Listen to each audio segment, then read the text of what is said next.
Hello, everybody, and welcome to the Survivor Calgary All Stars Recap Podcast, Episode 4. We had a double tribal and a swap this one, Krish. Lots to talk about. Initial thoughts on the episode. It was a lot. Yeah. Honestly, everything that could happen happened. What else could I say? Two idol plays, a swap, a revote. Yeah, let's just dive right into it. We do have Cam and Justine joining us for questions later on today. The two people unfortunately eliminated this episode. We start with just sort of a recap of where these tribes are, especially the Phoenix tribe coming out of that Timothy tribal. Malone, the odd man out, it seems, in terms of how he's coming out of that. It was 4-3-1. And it does not seem like Cam is in that much danger from the rest of the group, as Malone was largely blindsided by how few voted for Cam along with him. If this went to another tribal, do you think it would have just been an easy Malone vote? I think that it would have been an easy Malone vote up until the point where they have to think about who they're doing the backup split on, because everyone at this point I think thinks Malone has the me or we idol. When it's really Sydney with the little icon floating above her head. Yeah, but I mean, I don't think anyone except for me sitting at home knows that. So nope. And production snickering. And then on the Yeti tribe, we have basically them just speculating on what the challenge was going to end up being based off of these bags that they were given at the Me or We challenge, which had as we find out later, a notebook, a little golf pencil, and a single playing card with a unique number on it. Now, for this challenge, we saw generally the dominant strategy was just keep your card what it was and get to around as many people as you can, showing your card to them so you get their card back to you, and then share it with your group so that you can get a full number and then run to the me holding the verification sheet. Adjudicator. What did you think of this strategy? One, so obviously it was good enough here, but do you think there could have been some cogs in the or some wrenches in the? I've lost the metaphor. It's all good. Honestly, last week I had some strategies going into that challenge, looking into it. This one, pretty unique in the sense that I had no idea what was going on until about a couple minutes in. But that's just because I think it's a very unique premise for Survivor or something like that. Yeah, and then Cole says, or grab the person who did that first notebook. Yeah. In the case of Malone. No, the challenge was really interesting. I think that it being one of the first times that I think a lot of people saw this, we saw the first iteration of strategies. I think if we bring this back another for the next season or something like that, I think it would evolve a lot. Maybe you think there would have been maybe more swapping around of cards and things like that? Yeah, more misinformation and more little backhanded strategy than we saw. Yeah. But me sitting here having seen that episode, I can't really tell you what I would have done differently. So having people sit on it for a while and bringing it back might make it spicy. We did see Sean, Shervin, and Evan try to swap around some cards. There was some editing magic there that actually happened pretty late on in the actual challenge itself. So by the time that they were swapping cards, a lot of people already knew what Shervin, Sean, and Evan's cards were and were just trading it with the rest of, in this case, the Phoenix tribe. They were just like, oh yeah, Shervin was X, Sean was X, Evan was X. And so it didn't end up actually mattering. And people, and as Cole said, people were all sort of expecting a swap, and so being open with information was important. So that was also part of the reason. But yeah, generally, how did you think this swap into draft stage went for various players in the game? Well, I think Cam kind of screwed up. Yeah. Theoretically, it was a good move up until someone played an idol. Yeah. I was actually surprised that Malone chose Cam after Malone voted for Cam the previous tribal council. That might have been to like try and build trust up again, but I think that at that point Malone should have just picked someone that he was like he didn't vote for and was a little more like tight with. It would have maybe like I think moving forward. Actually, never mind. Was Malone tight with anybody on the Phoenix tribe? Exactly. And I think actually Malone now having Robin on his tribe is going to actually help him out a bit. I think the next tribal council, that group's going to probably look at Evan as the next one out also because naturally he did play an idol and save himself this time. But an idol and save himself this time makes it an easy person on the outs for next one. Exactly, yeah. I think that the Phoenix players that stayed on the Phoenix tribe benefited pretty well because they're still in the majority except for Justine. That was some interesting shenanigans that happened there. I didn't really see that coming. Shervin is a magician is my only conclusion from that entire Phoenix section. I want to say we'll be talking about that later. I was gonna say like on first look, like I thought that Sherwin and Sean both like were in a pretty bad position, but I don't know what Sherwin did over there, but like good for him, man. Damn. Yeah. Going over to the Yeti group, Cole pulls in Eric and Robin pretty soon, and I don't think we actually had footage of this initial conversation between them. But he brings them in quickly and says, okay, we're going to get Cam. We're going to try and take out Evan here. And we're going to try and make sort of this large cross-tribal alliance that can possibly go into the merge later on with. They're already thinking about a merge at this state of the game. And generally, they're looking to get sort of these connections from the other side. Now, Malone might not be the best connection in the world to have if you want to connect with people on the Phoenix side, but Cam might be. Do you think it was a smart decision from Cole, Robin, and Eric all individually to sort of go for this play? Do you think it put one person in on the outs of that group? I think for Cole and Robin, it definitely was like the best move. For Eric, I think it was a little more questionable just because I feel like he had developed a pretty strong bond with Evan and Sean on the original Yeti tribe. So now that those votes have gone to Evan, it might paint a little bit of a target on Eric's back. He might not be completely safe. Exactly. Yeah, like he probably will be the one of those three that now Evan would be targeting. You think so? Because I mean, all the votes went on. Evan views it more as a betrayal from Eric than anyone else. Yeah, because I mean, from what we've seen, they were the tightest on the tribe. That makes sense. And when we saw the idol played from Evan, it was a last-minute decision from him whether to play that idol. If you look back at sort of the actual tribal council itself, you can see Evan like look over to Cam to see if Cam plays his shot in the dark. And the reason for that being is if Cam doesn't play his shot in the dark, it means everything he's been told about how nervous Cam is a lie. And in this case, Cam does not play his shot in the dark, and Evan knows something is up and plays his idol. It was an unfortunate non-play from Cam, losing out on this. It is also up for debate whether Evan still would have played the idol or not. There's theoretically only a few amount of tribal councils left before that idol expires, but Evan might have wanted to keep that for what would have happened after the easy Cam vote, especially with Cole, Robin, and Malone on one side. So, yeah. What do you think of like if you're Cam there, what do you think about like versus the idol play versus vote for Evan, etc.?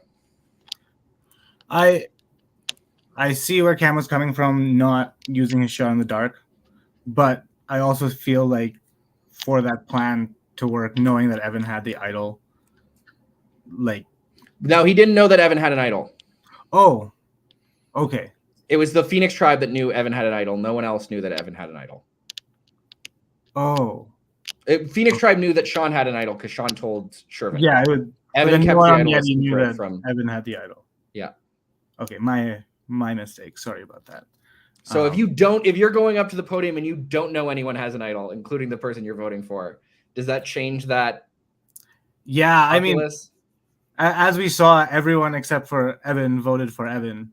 So I mean, Cam felt pretty comfortable, and saving your shot in the dark for later on, assuming that there is no idol in play, seems like a good play. Yeah. But in hindsight, it was really the worst choice. But everything's better in hindsight. Oh yeah, hindsight is better than 2020. It's like 2010 or whatever. But yeah. Then we get over to a fairly spicy Phoenix side of things after the hail came down. The the weather reacted to Cam's boot.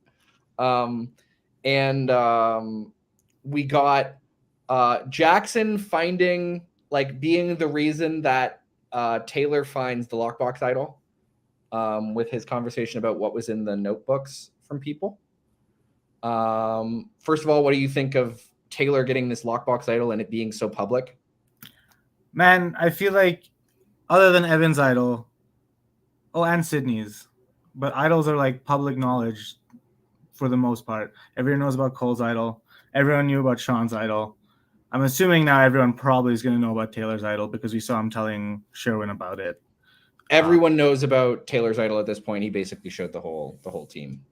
Yeah, so Sydney's the only one holding on to something concealed. Everyone else is just flashing idols everywhere. I personally, the last place that I'd want to be is having other people know that I have an idol. Even if it means you have an idol? I'd be too paranoid. I'd literally play it. It would be a disaster. Even when I played, I was lucky. I just had the idols and I had to play them right away. I didn't have to like pretend that much. So yeah, that's fair. But no, it'll be really interesting. I think it puts Taylor in a pretty good position though, because he does have an idol, which is more than most other people, and it seems socially he's in a pretty tight spot. No one seems to be targeting him. Everyone seems to be wanting to work with him. Yeah, including Malone thinks he has a very good relationship with Taylor. We don't really totally know if that's true, but Taylor seems to be telling Malone the right things, at least, to make him believe that. Then we go over to like the actual vote. It seems to be somehow Shervin just not a target at all.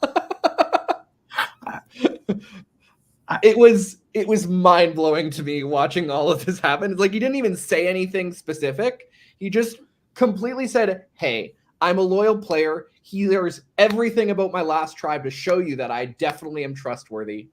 I want to work with y'all, and I definitely won't tell them everything I've learned from you.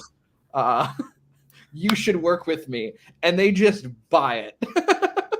I was watching it. I was watching him talk to them, telling them about Sean's idol, and I'm just sitting there like, "You're gonna go home. How could you?" Dude offered to fall on a sword after telling them that he had an idol, and then no one voted for him. I don't know what he did behind the scenes, what happened, but oh man, it was probably just his smile. Cam wanted to meet him. I'm sure everyone wants a showman. Like starstruck, like, my goodness. We go over to the other sort of competing factions here, which seems to be sort of a continuing budding war between Justine and Jackson over who's going to be the fourth person in that core group of Craig, Sydney, and Taylor, who seem to be sort of the dominant three people on this new Phoenix tribe. And then Sean at the bottom trying to maneuver around with his idol, which becomes public information very quickly. Yeah. if you're Sean, right? Do you Yeah. tell Shervin about the idol? I think you do, because I think you need his. Theoretically, you would think that you would need his vote to then be able to choose who goes home. Otherwise, you're just probably staying safe, and Sherwin's probably the one going home. At least that's what you're picturing. Yeah. And in the case that happened here. Now, if you're Sean and you tell Shervin about the idol and he immediately goes to a bigger group. I mean, that was like a little bit of calculation, but also I didn't see it coming. I'm not going to blame you for that. There's a very underappreciated thing with in this very like short-term, very small area game, which is you can watch who other people talk to, and it gives people a lot of information about what's actually happening in the game. Because the people who are talking to each other, particularly near the end of a tribal council, that usually means that those people are like really working together. Yeah.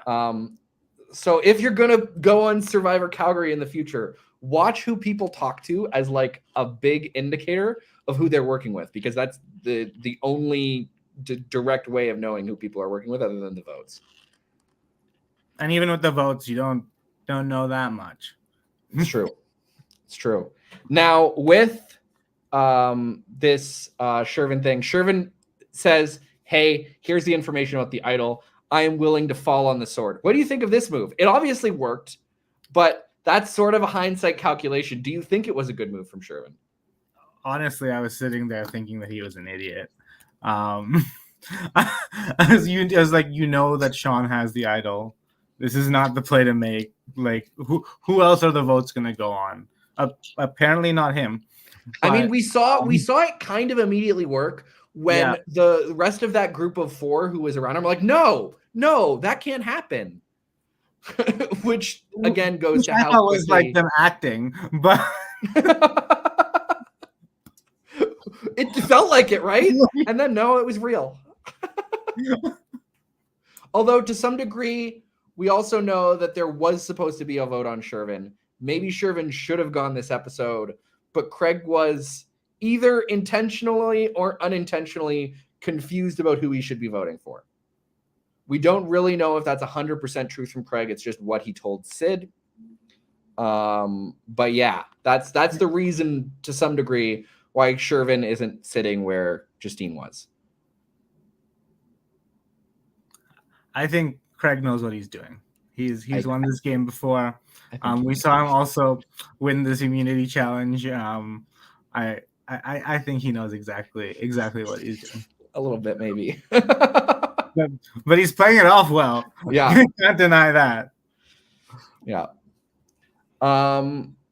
Generally, how do you think this went for people on the Phoenix and Yeti tribe? Like, who do you think who has moved up the power rankings to a major degree and who has moved down the power rankings to a major degree after this episode? I think Evan finds himself in a little bit of a tricky situation right now on his tribe. And on the other hand, I think that Malone finds himself in a better position in his new tribe. I think that his ties to Robin will help him get in with Cole and Eric. And Evan will probably be the next target over there. When it comes to Phoenix, I would say that like Sherwin and Sean both were in a bad position, but I think that Sherwin is actually in a really good position. I think Sean's still in a little bit of trouble, but getting rid of Justine might spice things up a bit. I think Craig, Sydney, and Taylor, though, on that tribe are the real like core nucleus that we're gonna see make it to merge. Yeah. Speaking of Cam and Justine, let's bring them in now for some questions. Hello, both of you. How are you doing? Hey, pretty good. You? Pretty good. I'm doing well as well. Justine, we're live. Come on. If people can't see it, unfortunately, let me see if I can move it. Yeah, there we go. Justine's little name icon.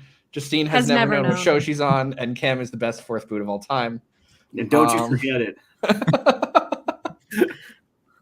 Now,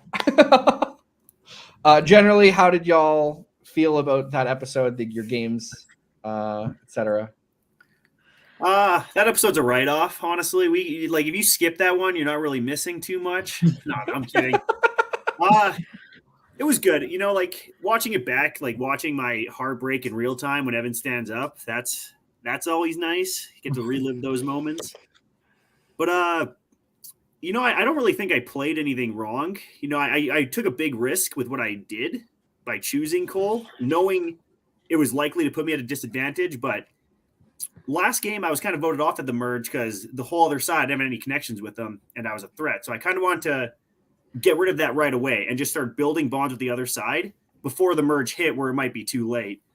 And I did sort of succeed in my plan until Evan ruined it. Yeah. But as far as the Shot in the Dark goes, I really wasn't worried about Evan having an idol. Somebody, I think Cole actually did tell me he had the ice idol. So I knew somebody, either Eric, Cole, or Evan, one of them had told me about it. So I knew Cole had the idol, and I knew the lockbox wasn't open. So in my mind, I was like, okay, those are the known idols. The fire idol Evan couldn't have, if there even is one. So I was like, it should be smooth sailing. I was more worried about building trust with the other side rather than worrying that Evan could play an idol. And playing your Shot in the Dark would have ruined that trust because then exactly. It's a matter of, you didn't trust us to not keep you around. Yeah, and if I did play the Shot in the Dark, it would have been that weird situation where I would actually have wanted it to fail on the off chance Evan did have an idol. Because if I play and it works, then Evan idles, and everybody's looking at me like, why'd you just blow up the plan? There's a lot of options. I had the option to also just write down Robin's name, which would have been ridiculous in my mind because I didn't think Evan had an idol. So if I just go, Evan goes there, and then I talk to Robin after, and I'm just like, yeah. And in that case, you probably still go if he plays an idol because then it's a tie vote, and I have to try to be like, and you have to be, you're between Robin and Cam, and it's going to be you in that case. Yeah, so there was no real way to play it any better than I did, I don't think. Malone has a quick question for you, Cam. Who did you want Cole to pick the most after you picked him?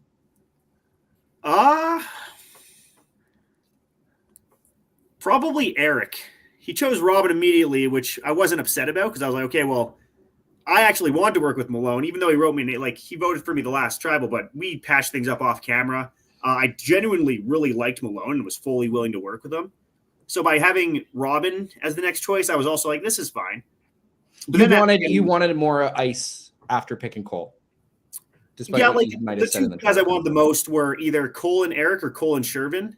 So honestly, Shervin probably would have been actually my choice there. If I could choose anybody, I would have been choose Shervin right here. Justine, do you have any regrets after the episode? Anything you might have done differently? I had the worst gameplay ever. First of all, I don't think there was a gameplay. So it can't be worse than just not ignorance is bliss. And I just leaned all in. I had no idea what was going on apparently. And I knew it at the time. I was like, who's to say? But I was so out of the loop. Shervin played me like a fiddle. Actually, everyone did. I'll be frank, everyone did. I be trusting. What do you mean? What do you mean? People lied? I'm not good at this game, obviously. There was one person who never lied in general, and it was the person you wanted to vote for. Listen, okay. Sean and I have an unbreakable bond, and I broke it immediately. I was trying to go with the flow. I was trying to be with the cool kids. I was also thinking Jackson. I'm super confused as to how the Jackson and Justine war started, because when I was on the Fire Tribe, I didn't notice that at all. Everybody seemed kind of against Malone. Yeah, how did that happen? I would say the thing is I don't know if Jackson doesn't like me. That's just a personal vendetta. I just was the thing is, and this is just the thing. Anyone who I felt was just too intense, I was you need to chill out. And I just wanted to douse with fire. So the Malone, the Jackson, I was you need to chill out. And you know where you should chill out? The edge. I think you should take a hot beat, take a little moment over the in cup the of water over the flame of the torch. Yeah, I just am you need to just take a beat. No, my gameplay was atrocious. Did some of it come from you thinking that Jackson took the me idol? No, I fully thought that was. I didn't think it was Sydney, but I really thought it was Malone.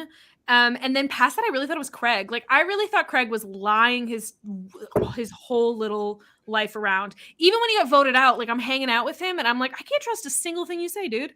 I was like, you've lied to me this whole time. So I just think that, like, we might be getting to a mutual talk here in a second, but Malone does ask, question for Justine, apologize. Am I supposed to apologize? Yeah, it feels like there should maybe be apologies from both sides after hearing your intro confessional about how you weren't invited to any Survivor parties. To be fair, I did walk up to Malone after filming that, and I was like, I'm so sorry about what I just said, but I do think I got a great reaction. So listen, as much as like I have like my own qualms, I'm also like, I'm trying to be entertaining. We're filming a show, and to some degree, I'm like, I'm gonna be playful and play it up. It's a bit. I want Malone to apologize to me because I said nothing but nice things to him, which for some reason didn't make the edit, but I swear I was saying nice things. And then the first thing he says is, why the fuck should I choose Cap? I was like, like, yeah, Taylor is the better choice for sure, but don't just say that. Come on. Generally, would either of you have asked for different groupings in how the draft went? Well, yeah, I would have been asked to be draft last. assuming that there wasn't like idols at the end and everything. If you weren't getting anything personally out of it, what would have been the optimal setting of like a group for your games to make it further in the game? I don't think swap tribe any different. Like, I actually genuinely like my tribe. Like, everybody I got paired with in that swap, I was like, these are people I really want to work with. Like, obviously I was willing to vote Evan out there, but as far as the rest of them goes, like, yeah, I really wanted to be with Cole, Eric, and Robin from the other side, and I had nothing against Malone from my initial tribe, so I thought our tribe was stacked too. I just want to say that. I was looking at our tribe and I was like, yeah, we're not going to lose anything if we didn't have to immediately go to tribal right then. Justine? Listen, I knew I was on borrowed time after the first. Like, I think I really enjoyed my whole team. I really liked everyone. I thought Sid was a good player. Craig won for a reason. Like, I wasn't upset with anyone, and I thought I could play and enjoy and like get along with everyone to the point where I was like, I think these people would keep me on maybe a little bit longer. So I wasn't upset with anyone. I don't think I would have swapped anyone out really. Maybe Jackson and Cole just picked a different Parker brother. Maybe I joined the tribe somehow. Oh my gosh, great. Chris, do you have any questions? Yeah, Justine, now that you know what show that you actually like were on, would you like to like comment on how you played this time versus last time, and if you think that you've actually made some improvements? Because all you've done today is just say that you had a bad game, but like there must be something that you did that was better. I mean, I think to some degree, like the first time I went in, I was like, I'm just here to have fun and and have a good time. I had a silly bit. I thought to some degree my social skills might like lean a little bit bolder, but it's also just a really fast-paced game. Like, you're churning through things. There's not a lot of time for like development and also to like read people. I also think I'm so much of a stranger, especially the first game. I didn't even have any background knowledge in anyone. Whereas like this game, I was like, I've played with these people before. I kind of know their bit. I've like to some degree have a better understanding of them. So I think like coming into this game, I was like, I know what I'm doing and I know who I'm playing with a little bit better now. But I think I also I think I kept taking a back seat. Like, I took a back seat in the first game and I took another. I think that was always my failure, is like, I just kind of like leaned out of it because I was like, I don't really know how to play. Not that I don't know how to play the game, but I basically was just like, I think I just kind of sat myself out of more conversations. I tried to interject in them, but I just don't think I talked strategy well enough or even like frequently enough. to have like really made any bonds. I also don't really think people thought I was a threat or like a player that they wanted to keep. Well, so some people did consider you a threat based off of the intro confessionals that we were doing. I think we asked everybody who do you consider the biggest threat in the game? And somehow number 4 after like Cole and the 3 winners was Justine. Like just because of how like personable and well liked you were after that season 3, despite going out so early. Well, all for naught. Like yeah. I got voted out by all the people I was like, me and Sydney have been hanging out. Craig and I are buddies. Sean, I was like, Shervin and I are vibing. I was like, I'm cool. I literally went into that being like, I'm chill, I'm vibe. But the thing is like, I don't know. Sean like pulled me aside and he was kind of like, who are you voting for? And I was like, I'm so sorry, Sean. I am voting for you. And he was like, I really think you should vote for anyone else. And I was like, why? And he was like, I really think you should vote for literally anyone else. And I was like, everyone else is kind of voting for you. And I was like, I don't really want to rock the boat. And he was like, I really think you should vote for Jackson with me. And I was like, what's another name in the fire? Like, he literally pulled me aside, told me exactly what to do. And then I didn't do it. Like, you're like, how is your gameplay worse? I'm like, that was my gameplay. It's also interesting that you might have done that if you were not the only person in the game who didn't know that he had an idol. Like, I was like, he could have told me. Like, I don't know what I would have done. I'm just saying, I guess Sean wasn't aware that everybody knew, so I understand why he's trying to just be like, hey. But also, like, Justine, in your defense, like, the dude on the bottom being like, hey, I think you should do this is like not really convincing, you know? And like, if I was in your situation, I'd be like, I think you should just be voted out already, you know? But then like Shervin behind my back running a smear campaign, arguably. Like, he's like, oh, Justine I don't know, we should. Like, he played me. About like the ice dynamics there, because like what it comes down to is every single Phoenix person essentially threw away their own votes and let Sean and Shervin choose who they wanted to pick. Yeah, because every Phoenix vote was negated. I was like watching it back and I was like, was this the plan to just throw away your votes and let them decide? Because that's a really weird, bold strategy. It seemed at least Sid thought that the plan was to put a vote on Shervin as well. Like Craig being the Shervin vote, I do get, like, if there's supposed to be one, but Craig's also the one who has the least, like, worry of throwing away that vote and just pretending like it didn't matter because he's got immunity. So, like, if he decides not to vote Shervin because he doesn't want to and doesn't want to burn that bridge on the off chance that Sean doesn't have the idol, he's the one at the same time.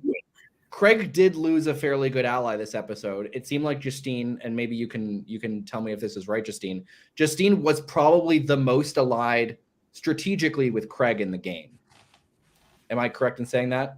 I wouldn't. Yeah, I think if Craig had come up to me and been like, "This is the plan," I would have been like, "Yeah, for sure." Like, I think to some degree, listen, I was such a pawn, and people did, and like, I think they could have played it a little longer. Like, I think if you would just fed me pawn who never made it past like that second row of the board to actually get moved around. Okay, this is a question for the team. Is there any other name that could have gone into that I wouldn't have been voted out? Because I don't think so. Like, I think if any other name had gone in, I'm still the one going out. If Shervin went in, it could have lined up as a vote for Shervin instead. But I don't know. I really think like by the time when both came out, I was like, well, this is a wash for me.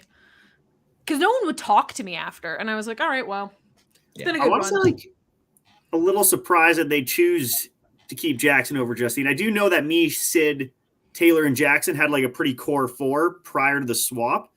So I'm assuming it was mostly like, if I had to guess, Taylor and Sid were pushing a lot more to save Jackson there. Which is interesting because it's Craig vote that ultimately kept Jackson instead of Shervin. Yeah, which is... Or kept Jackson instead of Justine. Yeah, so like, I guess from my perspective, it kind of seems like Craig gave into what Taylor and Sid were probably asking him to do. But I don't know. It's kind of hard to see when everything's happening. It just seems like a big cluster. And yeah, this is a giant mess. I think that like conversation when that group of 4 huddled up after Sean told them about, or Shervin told them about Sean's idol was about like 2 minutes before Tribal Council. I think that happened. The rain started falling down. Then they were all on their way to tribal council as soon as the hail stopped. And obviously people can't be talking about the vote while everyone is huddled underneath a single tarp. So that was a really awkward moment for me because I just got voted off, and then I was forced to stand like right in between like everybody. I had like my cup there, and I was like, "Yeah, how's everybody?" I wonder who got voted out. I was like, "So, how's everybody's day going? This is great. I'm so glad I'm voted out." Yeah, fun moment under that tarp. Chris, you have any other questions you want to ask? No, I think I'm good. Justine, Cam, any final words for us? Oh, and there is one. I do want to thank you for not putting in the edit me trying to guess the answers right before Malone did. It was off screen, but I took so long that every person was lined up waiting to go. There was a lineup of 11 players waiting for Cam to figure out that Timothy was one of the cards. And getting I had everybody's name written down. I was like, "Who am I missing?" And I couldn't. Cam got 13 out of 14 correct because he had a blank space where Timothy's card was supposed to be. I should have won. I just couldn't figure out the name of the last person to put, but I got 13 out of 14 of them. Yeah, embarrassing moment, and I'm glad it wasn't in there. Add on to the rest. We were that episode was long enough. I also do want to say I'm sorry for including the edit. You throwing the can away, saying I'll pick that up, and then probably not picking it up. I was stressed out, man. I was watching that back, and I was like, I threw the can. And I was like, oh, that's embarrassing. At least I'll pick it up. And then I walk off, and I'm like, oh, whoops. Don't tell Jackson that was me that littered that. But, I don't want him to lose some respect there. Justine, do you have any final words for us? Listen, I'm supposed to be on the edge. Reunited with Neil, like it is what it's supposed to be. And then I just get to hang out with Neil. Listen, no qualms. Well, thank you for joining us. Thank you for playing again. Thank you both for being wonderfully entertaining players this season. We'll see who makes it back from the edge, which is coming up soon. So who could be making it back? We don't know. Okay. Right. I will drop off to talk to Krish about who you think the player of the episode is. I have a short list if you want it. Sure, let's go. Okay. Over on the Yeti tribe, I think either has to be Cole or Robin. Getting sort of isolating Eric away from his other core four, sort of unintentionally, but it happened for them. And then Cole specifically setting up this move of getting Cam on the side for this cross-tribal alliance didn't necessarily work out 100% for them. But for that entire time, Cole was pretty well isolated in terms of no one was really Evan was never really going to vote for Cole. Cam was never going to really vote for Cole. He set it up in such a way where he was safe and he probably had a good chance of having this cross-tribal alliance that he wanted with the players he wanted to work with in Eric, Cam, Malone, and Robin.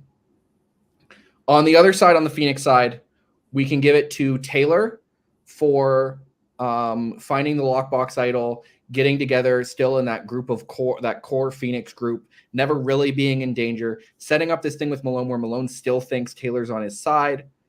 We have Craig winning the immunity challenge and then controlling the other winner of the immunity challenge by giving him the notebook, and ultimately getting immunity and putting himself in a good position on the Phoenix tribe.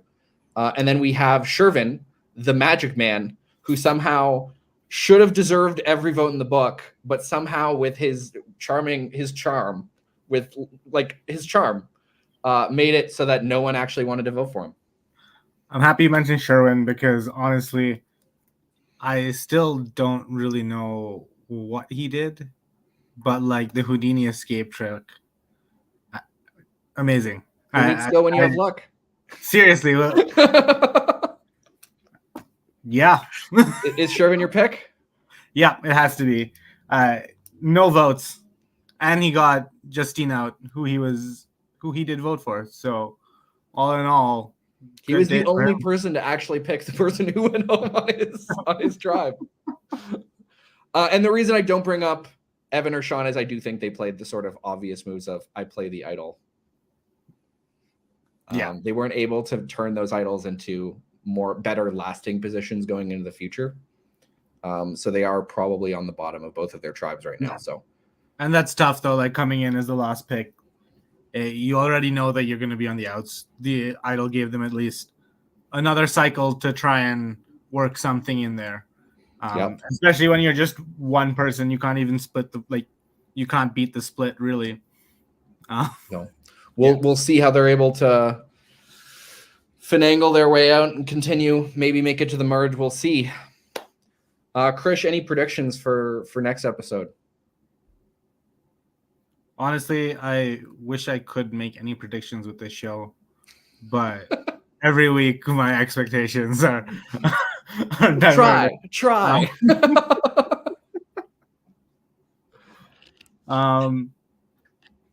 Let's go with, I think Yeti will win immunity. Okay. How can I not say that Yeti will win immunity, because there has been a theme of me guessing that. And I think that Sherwin is somehow going to finagle his way into that group over at Phoenix, and we'll see either Sean or Jackson go home. Interesting prediction. We'll see if it comes true. Krish, thank you for joining me for a long recap for a long episode. Thanks for having me. I look forward to this every week, and I look forward to it again next week. Let's go. All right. See you later, everybody. This is the last bit for Sour Calgary episode 4. See ya.